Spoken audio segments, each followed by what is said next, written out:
Hello, my wonderful, beautiful friends. Welcome back to another episode of our /ProRevenge, where many of you come to get your dose of satisfaction by listening to others getting what they deserve, because we're all a little sick. Guys, in this episode, you're going to hear 3 stories.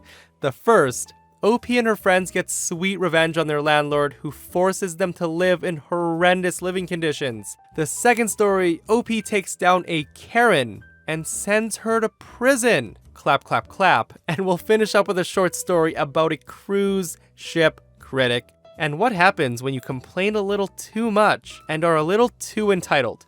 My friends, I hope you stay for the stories today and do hit that subscribe button for future revenge stories. Let's dive in. I had recently moved into a house with 2 other girls. It wasn't the best house, but seemed to look okay for a college apartment. One of the girls had a friend who had lived there before and told us that the landlord was kind of a dick, but usually meant well, and it was decent rent. I'll be referring to him as Dumb Landlord. We were all broke, so we decided to sign a lease. I should have realized the warning signs when Dumb Landlord wanted us to sign a leasing agreement that looked like he chopped it up from other pictures of lease agreements on Google. Things were fine for a few months. I was living alone until the next school year would start, and wasn't home all the time since I would go over to my boyfriend's a lot and sleep over. It was a split house with an apartment in the basement and ours on the first floor. It wasn't long until I started noticing things happening. We'd get a good amount of rain since we were in the Midwest, and since it was also springtime, we'd get a good amount of rainfall. The concrete steps to the house would consistently fill up with water that I had to jump over and would disappear overnight. It also started to get a little bit of a musty smell in the house, and I had started coughing and sneezing all the time, but didn't know why. Soon the other girls moved in, and we started having some difficulties with our landlord. He wouldn't tell us when he'd come over to check on the property, and he'd just yell at us to give him rent payments in cash. But the biggest of all was that we were having problems with mold in the house, and he did not care. For a while, we hadn't talked to the people in the basement department until everyone started having problems with Dumb Landlord. We'd hear them arguing and yelling down below as often as we would upstairs, but they were in a hellhole. Everything they owned had mold growing on it. They had bugs everywhere. Earwigs, beetles, ants, you name it. They were constantly throwing away their clothes, dishes, furniture, even their college papers and homework, since it was all growing mold. They spent money on plastic bins to hold most of their important items, but even those would get moldy. We also found out that they were supposed to have another roommate down below, but she couldn't live there due to her allergies to mold after signing a lease agreement. We also found out that our landlord verbally abused her and her mother on the phone, to the point where they were crying and she couldn't get out of the lease. She ended up paying for 2 places every month so that she didn't have to live there because he wouldn't let her break her lease and didn't care. Upstairs wasn't as bad as the basement, but it wasn't good either. All of us were coughing more and more each month. We would wake up coughing in the middle of the night, and we were getting really sick. We tried to air out the house as best we could, but nothing helped.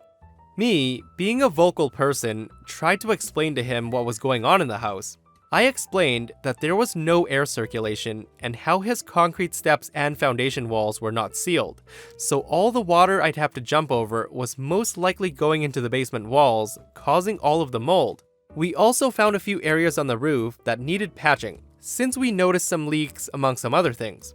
Our landlord decided that we were all just girls complaining about silly things that didn't mean anything, so he brushed us off and said we were fine, even though I told him I was learning about these in school and I knew what I was talking about. He wouldn't let us out of the lease, as hard as we tried, so all of us girls in both apartments decided that we would get out if it was the last thing we did.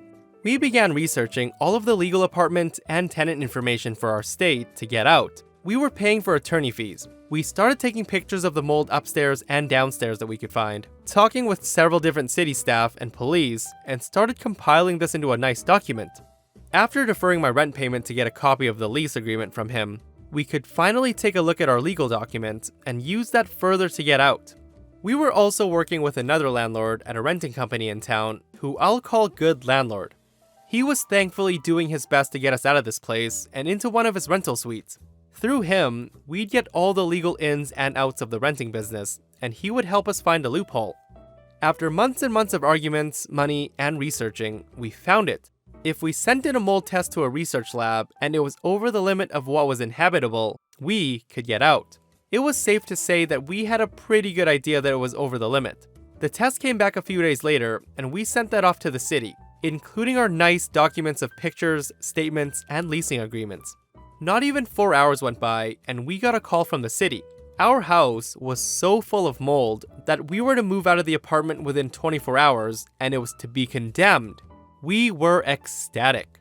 All that hard work had finally paid off. Although, it was horrifying to know that the mold count was so high. The mold researcher, who had been in the business for more than 30 years, had not once seen a place with a higher mold count than this house. And yes, this included black mold. Fast forward to us happily packing up in our house, and we ended up moving into that suite that the good landlord kept open for us to move into.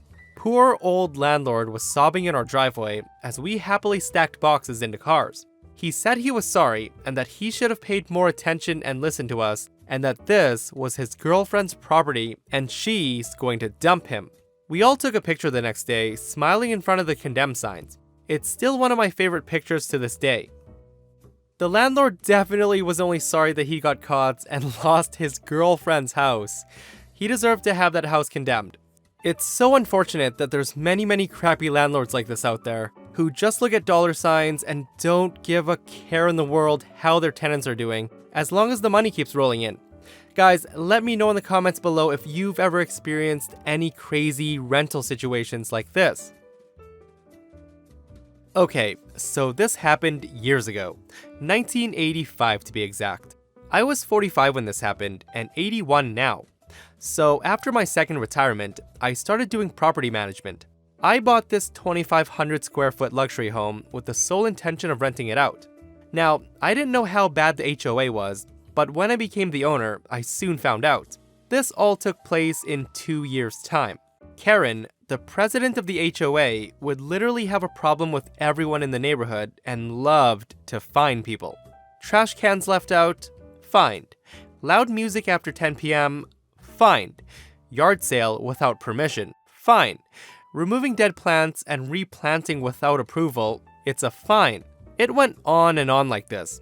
Karen's husband was in the medical field, so he made a lot of money. It got to a point too where she was called Queen Karen in the neighborhood for dishing out HOA fines. Now, I used to go in person to collect the rent because the people that rented my house were good friends of mine. I did this for months. So I would park my car by the front of the garage, and my friends and I would hang out with some music on, but it wasn't that loud. Queen Karen came over driving her golf cart and said, "Excuse me, you have to turn that music down. It's too loud." I told her that it was 8 p.m. and that music that's even loud can be played until 10. She wasn't having it and demanded that I do so immediately. Now, my friends and I kept the music going and we were enjoying ourselves, so she proceeded to get angry and gave me a ticket that was around $100. Now, most people will take the abuse and pay the fine, but not me. I went to the HOA board and contested the fine and won. From that point on, Queen Karen made it her personal mission to destroy me. She would complain and fuss about every little thing. I fought what I could, but I did end up paying for some of it. She also went after my tenants, which made things worse for me. I had to sit down with my friends one night to discuss the problem. When I parked my car, Queen Karen came over in her robe and said that I have to park somewhere else. We see her go back into her house and embrace a man that isn't her husband. We were being nosy and we came to the conclusion that she was cheating on her husband. And spoiler alert, she was. And my friends and I told Queen Karen's husband. I'm sure he did some investigation because 3 months later they divorced and he was moving his stuff out. Now, gossip said that Queen Karen got nothing because she was the one that cheated and she didn't have a job. And that made it so she wasn't entitled to the money. From this point on, Queen Karen had a massive decline in the quality of life that she had. She sold her car and got a cheaper one, and she adopted different dressing habits. But even after the divorce, she never got a job and was still living somewhat better than everyone else. Fast forward to 1986 in February. Queen Karen and the HOA had been giving out fines for very obscure things and increased monthly dues. Having trash cans out a couple of hours early or after the trash man left would result in a fine. She would often target people that had older or dirty cars, and the list goes on and on. Me and the other people were sick of the crap that she and the HOA were pulling, so at the next meeting, we made voices to our concerns.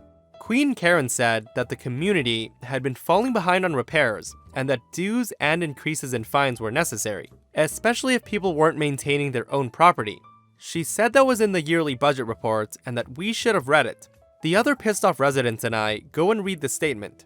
Now, none of us read it because we take it as junk mail and disregard it, but we read the whole statement cover to cover. Queen Karen had increased the HOA budget by 15%, and where that extra money was going remained unknown.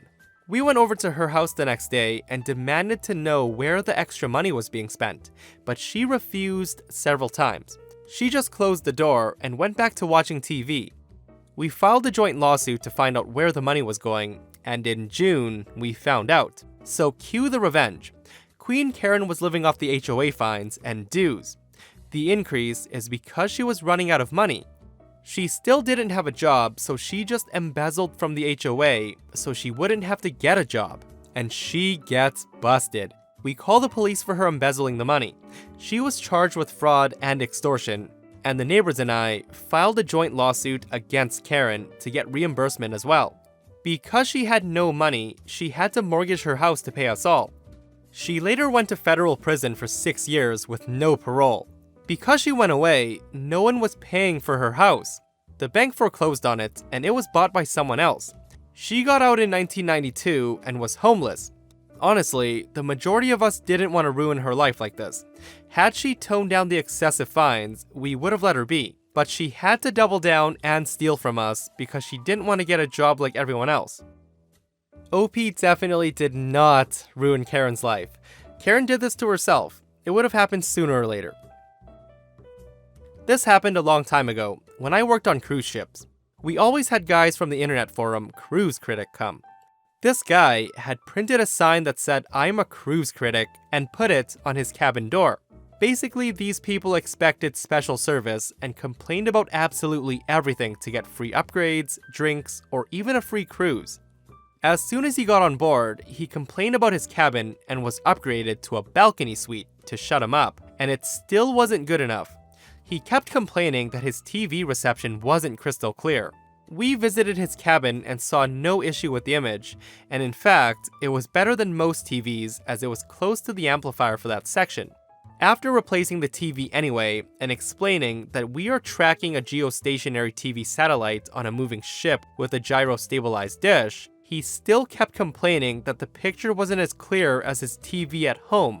After 48 hours of him complaining and demanding a complimentary cruise, we planned our revenge.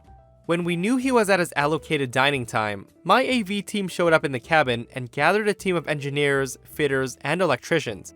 We stripped all the wall and roof panels and pulled out all the AV wiring, dumping a buttload of dust everywhere before downing tools and calling it a day. After the guest and his wife returned after dinner, he called the front desk furious that his cabin had been turned into an uninhabitable construction site. It was explained to him that we were listening to his demands and were rewiring his cabin to ensure that he has crystal clear TV reception, just like he asked. He was advised that it would take a few days, which was the rest of the cruise, as it was a complex job. He went quiet before asking to be moved to another cabin. He was moved to a cabin much smaller than his original cabin and above the bow thrusters. He was not heard from again for the rest of the cruise. I may be wrong, but aren't critics supposed to stay relatively low-key so they can get a true customer service experience? My friends, and that brings us to another end of r/ProRevenge. If you guys missed the last episode of r/ProRevenge, a military soldier sucker punches OP over a fender bender, and OP absolutely decimates his life. Check it out if you haven't, and I'll see you guys in the next one.